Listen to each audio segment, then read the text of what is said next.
So, what exactly is a decision tree? Imagine you're making a choice and there are a few options to pick from. A decision tree helps you make that decision by organizing all your options into a tree like structure, where each branch represents a possible decision or outcome. It's kind of like a flow chart, but with more choices and a goal at the end.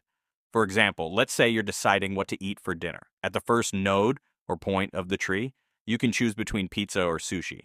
From there, each option branches out to even more choices, like what toppings you want on the pizza or what kind of sushi roll you'd like. Each decision brings you closer to your final choice. Components of a decision tree. A decision tree has three main parts: nodes, branches, and leaves. Let's go through each one. First, we have nodes. These are the points in the tree where decisions are made. At each node, you'll ask a question, for example, as pizza or sushi. Next, we have branches. These are the arrows that connect the nodes, showing the possible paths you can take based on your decision. For example, choosing pizza would branch to more specific questions like, what toppings? Finally, we have leaves, which are the endpoints of the tree. The leaves show the final outcome or decision, like pepperoni pizza with a side of garlic bread. Why use a decision tree? Okay, so why use a decision tree? Well, they're super helpful when you need to make complex decisions. They let you break down a big choice into smaller, manageable parts. Let's say you're planning a vacation.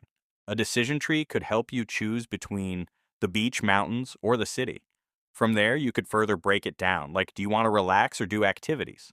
The tree shows all the possible combinations, making it easier to find the right decision. How do decision trees work in machine learning? Now, here's where it gets cool.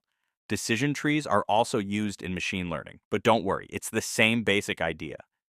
In machine learning, decision trees are used to make predictions based on past data.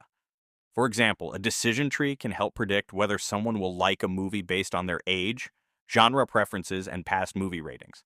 The tree breaks down the data, asking yes or no questions at each node, like, is the person under 30, row, or do they like action movies? The tree follows the branches based on the answers and eventually makes a prediction. Benefits and drawbacks of decision trees. Now let's talk about the pros and cons of decision trees. Some benefits include easy to understand since they look like a flowchart.